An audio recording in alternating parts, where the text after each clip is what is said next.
Friends ఇప్పటివరకు మీరు మన ఛానల్ని సబ్స్క్రైబ్ చేసుకోబోయింటే red colour subscribe button click చేసి సబ్స్క్రైబ్ చేసుకోండి. అలాగే పక్కన వచ్చే బెల్ ఐకాన్ యాక్టివ్ చేసుకోండి. సో దట్ నేను ఎప్పుడు వీడియోస్ పబ్లిష్ చేసినా మీకు నోటిఫికేషన్ అయితే వచ్చేస్తాయి అనమాట. హాయ్ ఫ్రెండ్స్, అండ్ ఈ వీడియోని మీకు ఫోటోషాప్లో ఫోటో బ్యాక్గ్రౌండ్ని ఏ విధంగా రిమూవ్ చేయాలంటే అనేది తెలియజేస్తాను. సో ఎలాగేంటో చూద్దాం మరి.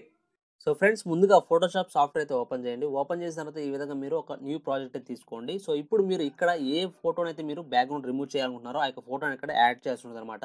సో అది ఎలా యాడ్ చేయాలి ఇప్పుడు నేను మీకు చూపిస్తాను. సో ఫర్ ఎగ్జాంపుల్ ఇప్పుడు నేను ఒక ఫోటోని అయితే సెలెక్ట్ చేశాను. ఇక్కడ మీరు చూడవచ్చు ఈ యొక్క ఫోటో సంబంధించిన బ్యాక్గ్రౌండ్ అయితే రిమూవ్ చేయాలనుకున్నాను అనమాట. సో ఇప్పుడు ఎలా రిమూవ్ చేయాలంటే ముందుగా ఈ యొక్క ఫోటోని సెలెక్ట్ చేసి ఇలా డ్రాగ్ చేయండి ఇక ఫోటోషాప్ సాఫ్ట్వేర్లోకి. మీరు డ్రాగ్ చేసినట్టయితే ఫోటోని యాడ్ అయిపోతుంది. లేదంటే కనుక ఇక్కడ టాప్లో ఫైల్ మీద క్లిక్ చేసి ఓపెన్ మీద క్లిక్ చేసినట్టయితే మీకు కావాల్సిన ఫోటో అనేది ఇక్కడ సెలెక్ట్ చేసుకోవచ్చు అనమాట. సెలెక్ట్ చేసుకొని ఓపెన్ మీద క్లిక్ చేసినా కూడా ఇదే ప్రొసీజర్, ఇలా మీరు యాడ్ చేసుకోవచ్చు. తర్వాత మీరు ఏం చేయాలంటే ఇక్కడ లెఫ్ట్ సైడ్లో క్విక్ సెలెక్షన్ టూల్ ఈ యొక్క ఆప్షన్ని క్లిక్ చేసి second one quick selection tool మీద క్లిక్ చేయండి. తర్వాత సెలెక్ట్ సబ్జెక్ట్ టాప్లో ఉంది కదా, ఇక్కడ ఈ యొక్క ఆప్షన్ మీద క్లిక్ చేయండి. కొంత సమయం అయితే మీరు తీసుకుంటుంది.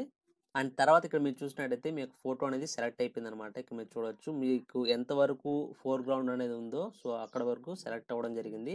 మీరు ఏం చేయాల్సిన అవసరం లేదు, జస్ట్ ఇక్కడ క్విక్ సెలెక్షన్ టూల్ తర్వాత సెలెక్ట్ సబ్జెక్ట్ ఈ విధంగా సెలెక్షన్ అయితే చేసుకుంటుంది, అదే ఆటోమేటిక్గా చేసుకుంటుంది అనమాట. తర్వాత ఈ యొక్క బ్యాక్గ్రౌండ్ అంతా ఎలా రిమూవ్ చేయాలంటే కనుక ఇక్కడ డౌన్ పార్ట్లో రైట్ సైడ్కి మీరు చూడొచ్చు యాడ్ లేయర్ మాస్క్ ఈ యొక్క ఆప్షన్ క్లిక్ చేయండి. అండ్ బూమ్, ఇక్కడ మీరు చూడొచ్చు బ్యాక్గ్రౌండ్ అంతా కూడా రిమూవ్ అయిపోయింది. సో ఈ విధంగా మీరు రిమూవ్ చేయొచ్చు అనమాట. అండ్ వన్స్ ఈ యొక్క బ్యాక్గ్రౌండ్ మనం రిమూవ్ చేసిన తర్వాత ఇక్కడ ఫస్ట్ స్టార్టింగ్ వైట్ బ్యాక్గ్రౌండ్ అయితే ఉంది కదా, సో దీన్ని మనం డిలీట్ సింబల్ మీద క్లిక్ చేసినట్టయితే ఇలా వచ్చేస్తుంది అనమాట. లేదంటే మీరు డిలీట్ చేయాలనుకున్నా డిలీట్ చేయొచ్చు. సో ఈ విధంగా మీకు డిలీట్ అయితే అయిపోతుంది. అండ్ వైట్ బ్యాక్గ్రౌండ్ కూడా మనం తీసేసిన తర్వాత ఈ విధంగా ట్రాన్స్పరెంట్గా వస్తుంది అనమాట. సో తర్వాత ఈ ఫైల్ మనం ఎలా సేవ్ చేయాలి, ఈ ఫోటో ఎలా సేవ్ చేయాలంటే ఇక్కడ ఫైల్లోకి వెళ్ళి ఇక్కడ మీరు ఎక్స్పోర్ట్ యాజ్ క్లిక్ చేసినట్టయితే ఇక్కడ మీరు పిఎన్జియా లేదా జేపీజియా ఏదనేది సెలెక్ట్ చేసుకోండి. పిఎన్జీ ట్రాన్స్పరెంట్గా ఉండాలి కాబట్టి పిఎన్జీ సెలెక్ట్ చేసుకోండి. తర్వాత ఇక్కడ మీరు సేవ్ మీద క్లిక్ చేసినట్టయితే సేవ్ అయితే అయిపోతుంది. సో ఇక్కడ మీరు చూడవచ్చు. సో ఇప్పుడు మీకు యాడ్ కూడా చేసి చూపిస్తాను ఇక ఇమేజ్. సో యాడ్ చేసినట్టయితే ఈ విధంగా మీకు మీరు ఎందులో యాడ్ చేసినా కూడా ఈ విధంగా బ్యాక్గ్రౌండ్ లేకుండా వస్తుంది అనమాట.